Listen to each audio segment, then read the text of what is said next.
Good evening. Here is the news at 9. First, the highlight. Governor Sanwo-Olu seeks investors' support to grow medium, small, macro enterprises. Federal government restates commitments to well-being of members of armed forces. And on the foreign scene, Abdel Fattah el-Sisi becomes Egypt president for third term. And in sport, UEFA releases Champions League round of 16. Now the news in details. I am Timmy Dayo. Anthony. Lagos State Governor Babajide Sanwo-Olu has called for the support of local and international investors to partner MSMEs and scale up their products and services in order to break into AFCFTA and global market. Governor Sanwo-Olu stated this at the closing ceremony of the 8th Lagos MSMEs Exclusive Trade Fair held at Y Arena, Awolowo Road, Ikoyi, with the theme, Empowering MSMEs for AFCTA Excellence through Sustainable Economic Growth. He said with the collaboration of both local and international investors, there will be a reasonable return on investment for small businesses in Lagos and in the country.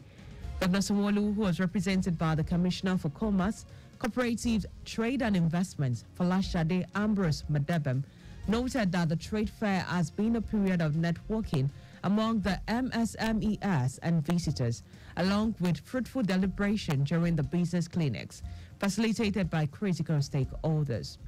Representative of exhibitors, Bosu Sholari, who acknowledged the efforts of the Lagos Governor Babajide Sanwo-Olu for the inclusive government that has brought together MSMEs for 6 days free of charge, urged the government to continue the stride in that regard. The Lagos State Governor Babajide Sanwo-Olu has pledged his administration's commitment to work collaboratively with the Presidential Committee on Fiscal Policy and Tax Reform by sharing data and opening its books in ensuring fruitful engagement to develop a thriving economy. Governor Sanwo-Olu stated this when the chairman, Presidential Committee on Fiscal Policy and Tax Reform, Taiwo Oyedele, led the delegation to pay him a courtesy visit at the Lagos House Marina. The governor, who commended the delegation for agreeing to serve the nation, urged them to put in the best of their abilities to take the country to greater height, as well as to achieve the aims and objective of the committee. This engagement is very critical, and you are going around, to have a feel and understanding of what happens, at the subnational. And it's also clear that the objectives, that you set out to achieve, it's not a paper writing, documentation.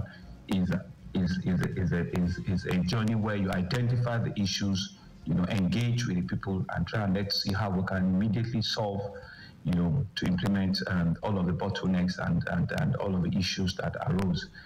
Earlier, the chairman, Presidential Committee on Fiscal Policy and Tax Reforms, Taiwo Oyedele, said the committee, which was inaugurated on the 8th of August, is in Lagos State to kickstart its stakeholders' engagement with policymakers to ensure economic growth, fiscal policy, tax reforms, as well as enhanced revenue drive in the country. It's a committee that we engage, we come up with ideas, we discuss with policymakers, we support implementation as we continue to think about the ideas. So as part of our engagement with stakeholders, we got to that phase where we needed to engage with the governor, the subnational. That was the chairman, Presidential Committee on Fiscal Policy and Tax Reforms, Taiwo Oyedele. The Lagos State House of Assembly has passed for second reading the 2024 appropriation bill of 2.2 trillion naira presented last Wednesday by Governor Babajide Sanwo-Olu. After much deliberation by the lawmakers at plenary, Speaker of the House, Mudashiru Obasa, committed the appropriation bill to the Committee on Economic Planning and Finance to report back in 3 weeks. Some of the lawmakers who reacted applauded the governor for the amount of money earmarked for education, looking at the present economic reality. The proposed budget comprises 1.02 trillion naira recurrent expenditure, which is 45% of the total budget, and 1.22 trillion naira capital expenditure, representing 55% of the budget. Governor Sanwo-Olu noted that 2024 appropriation proposal will further cushion the effects of the forced subsidy removal and other economic hardship on the people of the state and consolidates the achievement recorded by its administration. In the bid to give back to the society, Permanent Secretary of the Lagos State Emergency Management Agency, LASEMA, Oluwafemi Okeosointolu, has donated a well-equipped clinic to the African Cathedral Church in Ifako. Wife of the Lagos State Governor, Ibijoke Sanwo-Olu, who inaugurated the modern clinic, said it is in honor of the LASEMA Permanent Secretary's late parents, Chief and Mrs. Oluwayomi Okeosointolu, to assist the less privileged in qualitative healthcare delivery service. Mrs. Sanwo-Olu, who personally conducted medical checkup on some of the beneficiaries, lauded Okeosointolu for the sophisticated medical equipment at the clinic and called on other well-meaning Nigerians to support the government efforts at providing basic amenities for their immediate environment. Earlier, the presiding cleric of the church, Akinwumi Falana, commended the initiative of reconstructing the clinic to serve more people within the church and Ifako environs. Some members of the congregation were checked for blood sugar level, high blood pressure, and HIV, among others. And now to the rest of the stories.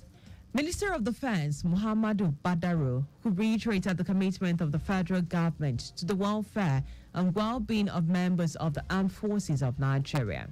Badaru said this while inaugurating a block of flats built to accommodate personnel of the National Defense College, NDC, at Ushafa Buwari Area Council of the Federal Capital Territory.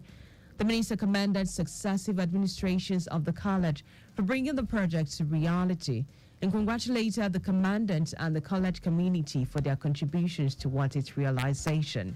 He urged Nigerians to stand united in support for the military that had remained undaunted in defending the nation's freedom. The Nigerian Security and Civil Defense Corps, NSCDC, has assured residents of Kwara State of adequate security before, during, and after the Utide. To this end, Kwara State Commandant Omar Mohammed has undertaken a proactive stance by deploying over 2,500 personnel across the state to forestall the breakdown of law and order before, during, and after the season. Omar said this will help in identifying and addressing potential threats to ensure a secured environment for all. The House of Representative Committee on Science Engineering has pledged to support scientific research to catalyze economic growth in the country. Its chairman, Unuwa Gaba, made the pledge at the inauguration of the committee in Abuja. Gaba said the committee is tasked with a constitutional responsibility that demands diligence, accountability, and a keen understanding of the landscape of science and engineering.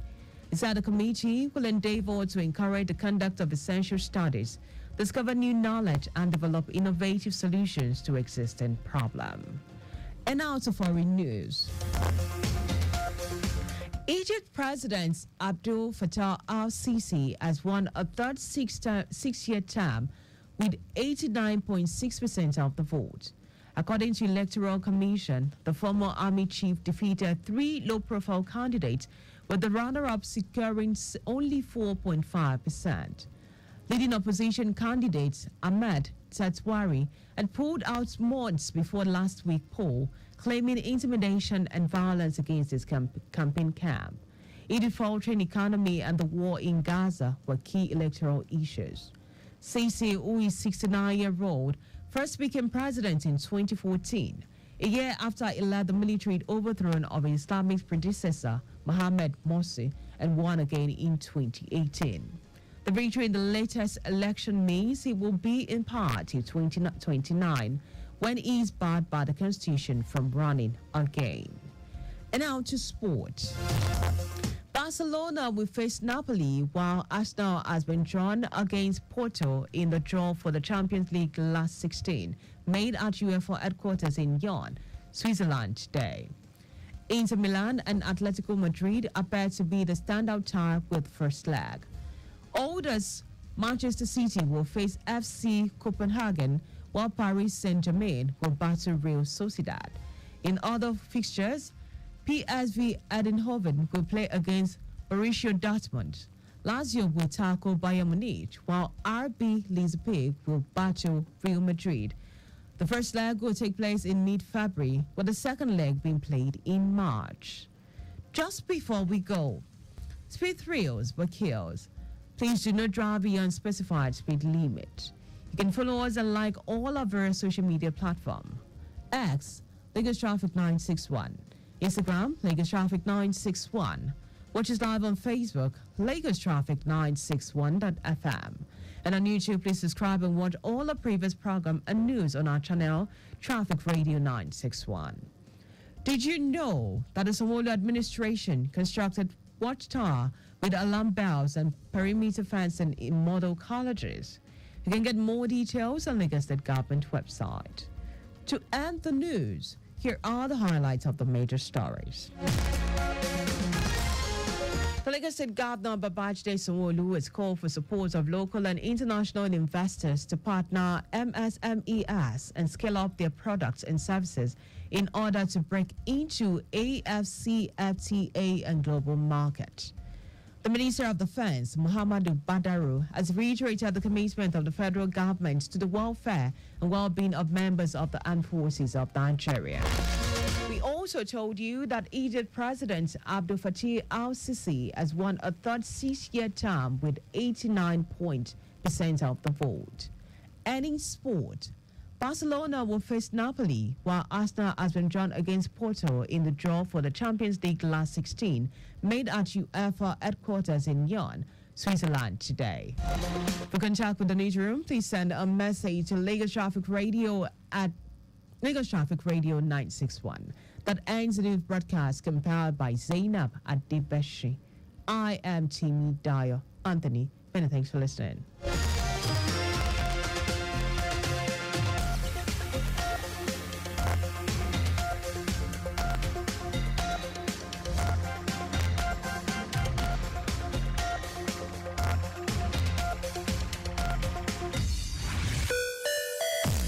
One dial that gets you locked down all day, all time with that traffic report just as and when you want it. With great music and lots more. Lagos Traffic Radio, your driving companion. Without the roads, there won't be vehicles. Without the roads, there won't be the streetlights. Without the roads, there won't be the need for traffic lights. Without the roads, there won't be any need for the last mile officials. Without you, there won't be the roads. Without you, there won't be us. Therefore, observe the rules of driving. A message from Lagos Traffic Radio 96.1 FM, moving Lagos forward. So all those guys now, they will took me to the place where they're smoking in coke. So from there, if this mama talk to me now, I know they listen. I see that when I take the